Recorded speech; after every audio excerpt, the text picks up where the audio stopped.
Assalamu alaikum wa rahmatullahi ta'ala wa barakatuh. Mo kí ẹ̀yin olólùfẹ́ Ọlọ́run wípé ìbùkún Ọlọ́run, àlàáfíà Ọlọ́run kó máa bá ẹnì kọ̀ọ̀kan wa gbé. Lẹ́yìn tí a kíra tán pé assalamu alaikum wa rahmatullahi ta'ala wa barakatuh. Mo tún fi àsìkò yìí kí ẹnì kọ̀ọ̀kan wa wípé a kú àmójúbà Idul Adha, èyí tí àwọn Yorùbá ń pè ní ọdún Iléyá, táwọn olóyìnbó ń pè ní Ileya festival, wípé a kú oríire o.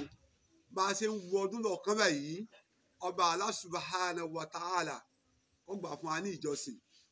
Kókó ìbánisọ̀rọ̀ wa tòní ó dá lórí pàtàkì Iléyá àti àwọn ẹran wo lọ́tọ̀ láti fi ṣe ọdún Iléyá. Tí a bá wò ó nínú súnà tọlọ́hun àti súnà oníṣẹ́ńlá Ànábì wa Muhammad sallallahu alayhi wa sallam, ìpèníjà iná ni baba ńlá wa Ànábì wa Ibrahim alayhi salatu wa salam ló ní síwájú ọba Ọlọ́run. Nígbà tó sì ní, ó sì bẹ̀ Ọlọ́run pé Ọlọ́run, mo bẹ̀ ọ́ o, dákun fún mi ní ọmọ alálùbáríkà. Ṣùgbọ́n nínú àánú Ọlọ́run, níbi tó ti ń ṣàdúrà yẹn tọ́lọ́ dẹ̀ ti gbàdúrà rẹ̀, àwọn àlejò kan kọjá lọ, wọ́n bá yà láwọn tí yóò mọ̀ pé àwọn tọ́lọ́run rán sóun náà nìyẹn. Wọ́n bá ní kókókó assalamu alaikum wa rahmatullahi ta'ala barakatuh ya nabiyallah Ibrahim. Wọ́n bá ní wa alaikum salam, ẹ máa wọlé o, ẹ máa rọra o. Ìgbà tí wọ́n jókòó, ó ti sáré mú ẹran nínú àgbàlá rẹ̀, ó ti mú un tọ́ da láti fi ṣàlejò, láti ṣe ìkọ́rọ́mù wọn, ó sì pẹ̀lẹ́ fún wọn. Wọ́n ní ha ya nabiyallah, àwọn ò lè jẹun o. Ibẹ̀ lára ti ń fún pé ànábì Ọlọ́run, àwọn mọ̀lẹ́kà Ọlọ́run ni wọ́n. Bọ́dá yẹn fẹ́ máa lọ, wọ́n wá ní ya nabiyallah Ibrahim, à ń pè ọ́ adẹ̀ ń ké sí ọ wípé ìwábì táwọn wá bì yìí, àwa fọ nírò òdòdó ni o, pé pẹ̀lú ògo tọlọ́run, Ọlọ́run yóò fún ọ ní ọmọ alálùbáríkà tí ẹ pé ó yóò jẹ́ olùjọ́sí ọ Ọlọ́run ọba. Inú ẹ̀ bá dùn, eré ni àwàdà ní. Ọba súnmọ́ ìyàwó rẹ̀, ìgbà tó súnmọ́ ìyàwó rẹ̀, wọ́n ṣe ń tọkọ láyà mọ́ sí láàrin ara wọn. Ọlọ́run bá tẹ́wọ́ gbà á. Ìgbà tí ó yá, ìyàwó bá sọ pé ọkọ mi ìmọ̀rí kò sùn mọ̀. Ìgbà tí wọ́n lọ tí wọ́n bọ̀ láàrin oṣù mélòó kan sẹ́yìn, wọ́n sá bímọ. Ìgbà tí wọ́n bímọ, Ọlọ́run fọmọ alálùbáríkà, ó fi dùn wọ́n nú. Lẹ́yìn ìgbà yẹn ni Ànábì wa Ibrahim alayhi salatu wa salam, ọba lálà ó sùn. Ọlá pé ìrẹ́ ọmọ mi o, nǹkan báyìí báyìí ló ṣẹlẹ̀ lójú oorun. Ọmọ ní ya abati, mo pe ìrẹ́ ọmọ mi o, ìrẹ́ mo pe ìrẹ́ bàbá mi o, ní tọ́lọ́ bá ti pọ́ láṣẹ ṣé kò sí tó burú mẹ́. Ṣùgbọ́n o, wàá gbọ́dọ̀ kan náà ni pé tí wọ́n bá fẹ́ dé ọ̀bẹ dé mi lọ́rùn, èyí tó ṣẹlẹ̀ ni pé dì mí lọ́wọ́, kó o sì dì mí lẹ́sẹ̀, má jẹ́ kẹ́jẹ́ rẹ̀ ẹ̀jẹ̀ mi ọ̀tá sí ọ lásán.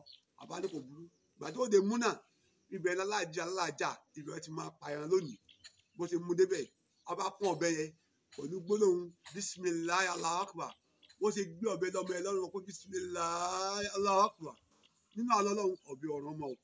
Ó tún gbé lẹ́lẹ́kejì, ọ̀bẹ ọ̀rọ̀ ọmọ. Ó gbé lẹ́lẹ́kẹta, nínú àlọ́ Ọlọ́run, ọ̀bẹ ọ̀rọ̀. Wájú tó wọ lọ́ọ̀kan báyìí, ọkàn rẹ̀ nìkan tó wọṣọ funfun ni, tó mú ẹran àgbò kan bọ̀.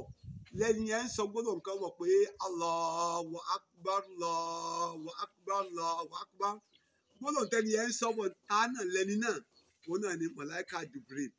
Màláíkà Jibril náà ní mú ẹran yìí bọ̀ láti sánmà láti wá fún Ànábì wa Ibrahim alayhi salatu wa salam. Nígbà tó wá rí bẹ́ẹ̀, bẹ́ẹ̀ náà ni Ànábì Ibrahim, òun náà sọ pé la ilaha illallah. Ẹjọ́ mẹ́jọ bẹ́ẹ̀ dé lọ́rùn gangan tí ṣe Ànábì wa Ismail alayhi salatu wa salam, òun náà fọ gbólóhùn jáde pé wallahil hamdu.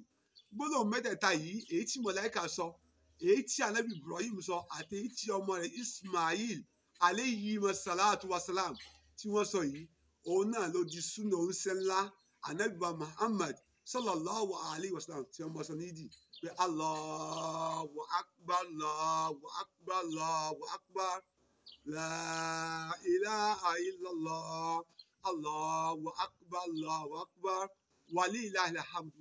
Kí ni ìtumọ̀ gbólóhùn yìí?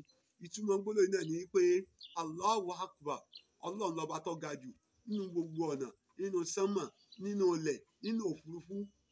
Ànábì Ibrahim adá pé la ilaha illallah, ìyẹn kò sọ́ba kankan àyàfọ́ Ọlọ́run ọba.